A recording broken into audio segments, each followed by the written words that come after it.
Good morning friends, welcome back to my channel. এখন বাজে সকাল 10টা। আজকে ঘুমটা খুব কমই হয়েছে আমার, আমি উঠেও পড়েছি সকাল সকাল। তো মেয়েরা এখনও ঘুমোচ্ছে। তো এই দেখো আমার গোপুসোনাও ঘুমোচ্ছে। আমার কোনো বাচ্চা ঘুমালে তাকে উঠাতে ইচ্ছা করে না, জানো তো। তো গোপুসোনাকেও আমার তুলতে ইচ্ছা করে না। উঠেছি 8টা নাগাদ, কিন্তু আমি গপুকে তুলিনি। কিন্তু এখন গপুকে তুলবো, তুলে আমি স্নান করতে যাব। গপুর কোলবালিশ পড়ে গেছে, স্নান করে পুজো করে নেবো। আজকে বৃহস্পতিবার।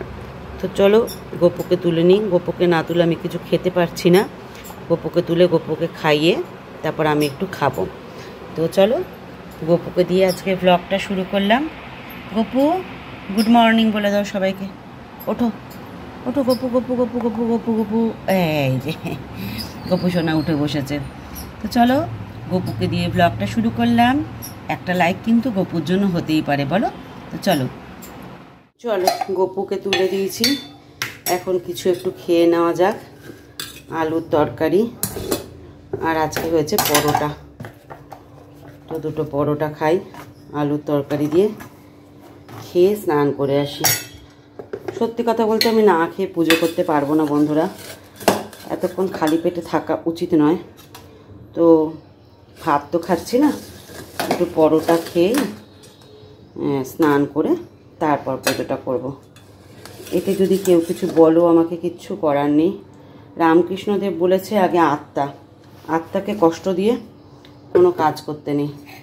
আত্মা আমার চাইছে এখন খেতে, তো আমি কী করবো বলো, খিদে পেয়েছে তো খেয়ে নিই। গপুকে তো তোলা হয়েছে, গপুও তো ঠাকুর, গপুকে তো খেতে দিয়ে দিয়েছি। এখন চলো আমি খেয়ে নিই। যেহেতু বৃহস্পতিবার ভেবেছিলাম একটু তাড়াতাড়ি পুজোটা দেব, লক্ষ্মী পুজো, কিন্তু সেটা আর হলো না। প্রাপ্তি স্যার চলে এলো। আজকে যে প্রাপ্তি স্যারের আসার কথা আমি জানতাম না, প্রাপ্তি বোধহয় বলেছিল আমাকে, আমি ভুলে গেছি। তো 11টার সময় আমি ভেবেছিলাম পুজোটা দিয়ে দেবো। ও বাবা, হলো না। 11টা থেকে 2টো অবধি সে পড়ালো, ঠাকুর ঘরেই পড়ালো, কেননা প্রীতি ওই ঘরে শুয়েছিল। তো সেই জন্য ওই ঘরে ঠাকুর ঘরে পড়ালো। আমি আর ঠাকুর ঘরে পুজো করতে পারলাম না, একজন বসে থাকলে সেখানে তো লক্ষ্মী পুজো করা যায় না। সে 2টোর সময় গেল, তারপরে আমি লক্ষ্মী পুজো করলাম।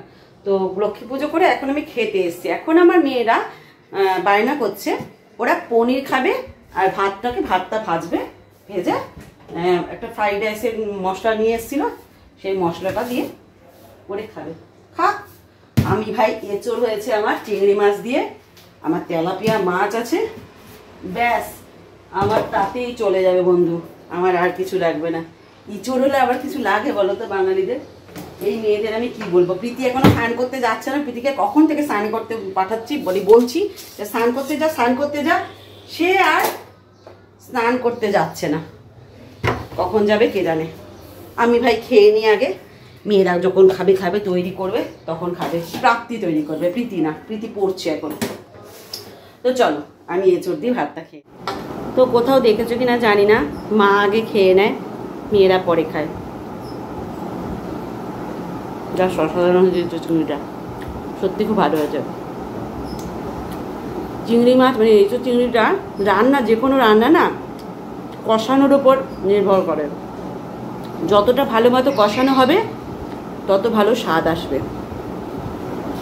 মাছের মাথাটা দেখো কীভাবে তাকিয়ে রয়েছে। কী করবো, মেয়েরা এখন ফ্রাইড রাইস করে পনির করে খাবে, খাক।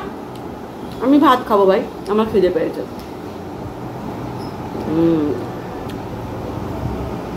কার কার ভালো লাগে কিছু চিংড়ি খেতে। একটা আদা পড়লো মুখের মধ্যে, আমার খিদেও পেয়েছিল খুব গো। গাড়ির আওয়াজ। চলো খাওয়া দাওয়াটা সেরে নিই। এই দেখো পনির, তেল দিয়েছিস? তেল গরম হয়েছে? এ বাবা, তেলটা গরম হতে দে। এখন পনির আর ফ্রাইড রাইস করতে চাটনি খাবে বললে? ওই দেখো, তা ওষুধ খাচ্ছ যে বলছো তুমি? হ্যাঁ, আমার টক খেলে কিছু হবে না।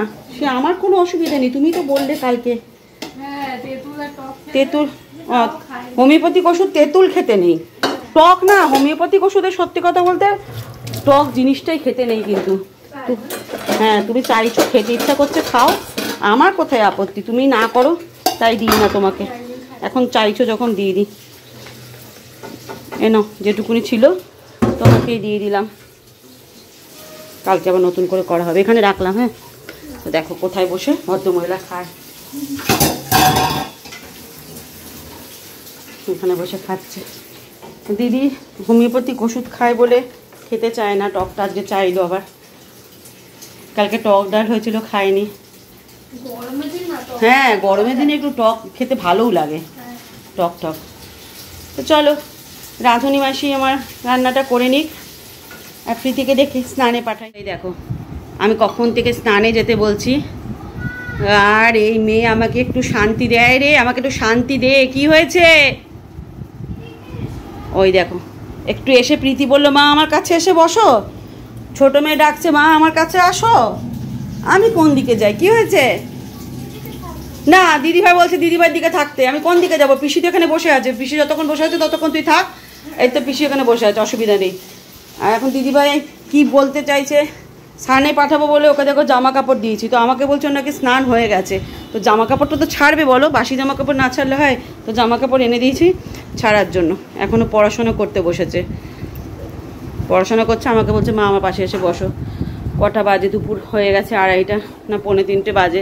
আমার মেয়েরা কেউ খেলো না, আমি খেয়ে নিলাম। কি করবো বলো তো বন্ধুরা, খিদে পেয়েছে, ওরা এখন ফ্রাইড রাইস খাবে, পনির খাবে, খাক, আমার কি। ওই দেখো আমার মেয়ে যেন কি একটা হয়েছে, ব্যারাম, মুখটা দেখো বেজার করে আছে। তো চলো পড়াশোনা করতে ডিস্টার্ব করবো। আর থাকতে পারলো না বন্ধুরা, প্রীতি চলে এসছে রান্নাঘরে ফ্রাইড রাইস করতে। স্নান করতে তো যাচ্ছে না, না সরি স্নান তো হয়ে গেছে, জামাটা কিছুতেই পাল্টাচ্ছে না, বলছি জামাটা পাল্টা, জামাটা পাল্টা, জামা আর পাল্টাচ্ছে না। ওই দেখো খুঁজে পায় না কিছু। কি খুঁজছিস? প্রীতি আর পারলো না, বোনকে হেল্প করতে চলে এলো। ও রান্না দেখলে সুরসুর করে হাত, ওর খুব করতে ইচ্ছা করে। তুই জানিস কড়াই কোথায় রেখেছিস? আমি কি করে জানবো? ওখানে উপর উপর উমা হয়ে গেল রান্না তো। চাঁদে যাচ্ছে দেখো তামাশা। খাবি কখন তোরা? তো চল। আবার আমি কি করব? আমি এখন খাবো না, নিজে খাও, আমি এখন টেস্ট করতে পারবো না। আরে বৃষ্টি পড়বে তো। ওই দেখো খাতা পেন নিয়ে যাচ্ছে, দেখো কি অবস্থা। বাবা আসলে বলতাম আসলে ছাদে দেখা করে। আমি নিতে পারছি না। ও বাবার ভয়ে গেল গিয়ে, বাবাকে খুব ভয় পায় ও। যা ছাদে যাচ্ছিস? জামাটা ছাড়, পিঠের মধ্যে কালি কালি কি সব লেগে আছে জামাটার মধ্যে। আচ্ছা ঠিক আছে। তো এই দেখো দুইজনের জন্য বানালো ফ্রাইড রাইস আর পনির, ভালোই বানিয়েছে, ভালোই টেস্ট হয়েছে। চলো দুই বোনকে খেতে দিয়ে আমার খাওয়া হজম হয়ে গেল, আর ওদের এখনও খাওয়া হলো না। তো চলো দুজনকে দিয়ে আসি। গুড ইভিনিং বন্ধুরা, এখন সন্ধে হয়ে গেছে, ব্যাস প্রীতি প্রাপ্তির আবার খিদে পেয়ে গেছে। তো প্রাপ্তি বললো মা ফ্রেঞ্চ ফ্রাই করব, তুমি আমাকে আলু কেটে দেবে, একটু বেশি করে কাটবে, তাহলে তিনজনের ভালো মতো হয়ে যাবে। বললাম ঠিক আছে দে, আমাকে টুল এনে দে, আলুর প্যাকেটটা এনে দে। তো ওর ঘরেই আমি টুলের উপর বিছানার উপর বসেছি আলু কাটতে, মানে ছুলতে, আর ফ্রেঞ্চ ফ্রাই করবে, ওই সব কিছু করবে।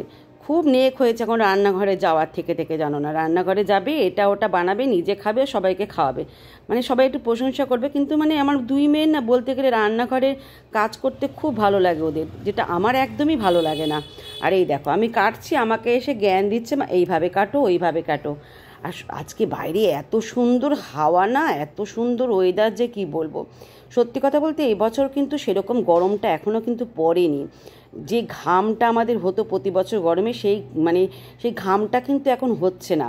কার কার হচ্ছে না আমাকে জানিও। আমার কিন্তু সেরকমভাবে এখনও গরম লাগছে না, যেখানে আমি সবথেকে গরমে একদম ক্লান্ত হয়ে পড়ি, পরিশ্রান্ত হয়ে পড়ি যাকে বলে, গরমটা সহ্যই করতে পারি না, সেখানে আমার কিন্তু অতটা গরম লাগছে না। তোমাদের কার কী লাগছে জানিও।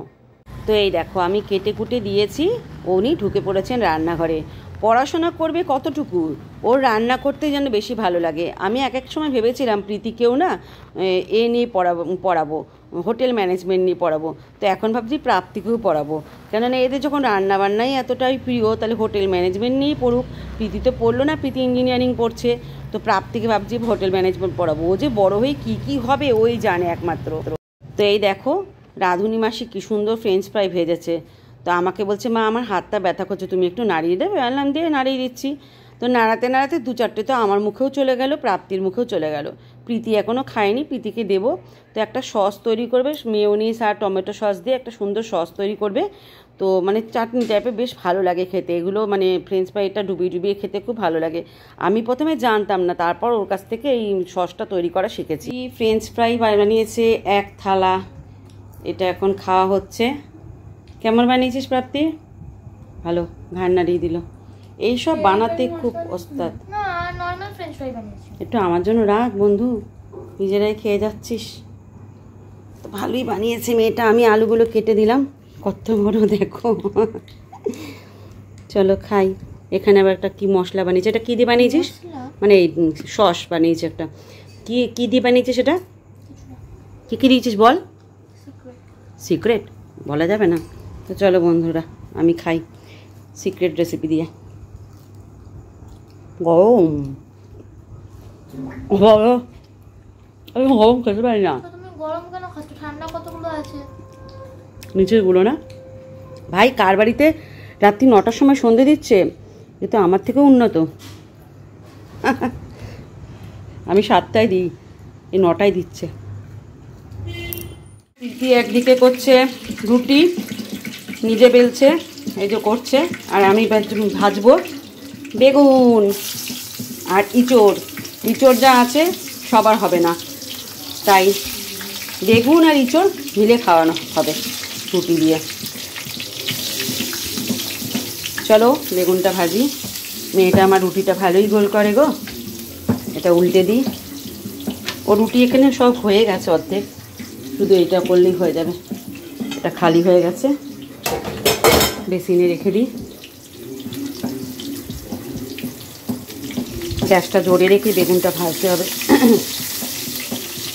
চিমনি জ্বালাতে ভুলে গেছে, দেখেছো মজাটা? চিমনির ফার্স্ট যেটা, সেটা নষ্ট হয়ে গেছে, সেটা কাজ করে না এখন আমার। খুন্তি লাগবে না, হাতই আমার কাচিস। দেখো ঠিক আছে, মজা দিয়ে চলে গেল, লাস্টটাটুকু করলো না, আমার হাতে দিয়ে চলে গেল। চলো আমি বেলে নিই, এই করে নিচ্ছি। তো এখন সবাইকে খেতে দিয়ে দেবো। আর এই দেখো এখানে কত মিষ্টির প্যাকেট এনেছে। এটা কেন এনেছে বলো তো? এই যে পয়লা বৈশাখ হলো না, আমার হাজব্যান্ডকে সবাই দিয়েছে মিষ্টির প্যাকেট, তাছাড়া হাজব্যান্ডও অনেককে দেয়। তো এই দেখো জেলখানা রুটি আমার হাজব্যান্ডের। তো আমার হাজব্যান্ড এরকম করকরে পোড়া রুটি খেতে খুব ভালোবাসে। মানে যখন কোনো হোটেল ফোটেলে যায় না, মানে ঘুরতে টুরতে যাই, তখনও সেখানে কি বলবে বেশ করকরে করে দেবেন, আর বেশ ভালোও লাগে কিন্তু খেতে, বেশ পাঁপড় ভাজার মতো করকরে রুটি। তো সবার তো এঁচড় হবে না, তাই বেগুন দিচ্ছি, ভাজা দিচ্ছি মেয়েদেরকে, আর আমি আর হাজব্যান্ড খাবে একটা করে বেগুন ভাজা আর একটুখানি এঁচড়। আমার বেগুন ভাজা জিনিসটা খুব ভালো লাগে, খুব ভালো লাগে, গরম গরম রুটি দিয়ে খেতে খুব ভালো লাগে। তাছাড়া বেগুন ভর্তা, বেগুনের পোড়া, বেগুন পোড়া মাখা, সেগুলোও খুব ভালো লাগে। কার কার ভালো লাগে জানাবে। তো চলো সবাইকে এখন খেতে দিয়ে নিই। রাত্রি হয়ে গেছে, আজকে 11টা বেজে গেছে অলরেডি, জানো না? 10টার সময় তো রান্নাঘরে ঢুকলাম, তো একটু ওই জন্য দেরি হয়ে গেল। তাছাড়া প্রীতি একটু রুটিটা করলো, ও বললো আমি রুটিটা করব, ও একটু আস্তে আস্তে করে, তো আমাদের মতো তো অতটা হুড়োহুড়ি করে পারে না। তো যাই হোক, ওই জন্য দেরি হয়ে গেল। ওর বাবা পেঁয়াজ চাইলো, বাবাকে একটা পেঁয়াজ দিল, আমাকে হাফ পেঁয়াজ দিল। তো চলো আজকের ব্লগটা এই পর্যন্তই। ব্লগটা কেমন লাগলো জানিও অবশ্যই, আর যদি ভালো লাগে সাবস্ক্রাইব করো চ্যানেলটাকে, পাশে থেকো, লাইক করো, এইটুকুনি আমার বন্ধুদের কাছ থেকে আমি মানে আশা করতেই পারি, তাই না? তো চলো আজকের মতো গুড নাইট, শুভরাত্রি, সবাই ভালো থেকো, সুস্থ থেকো।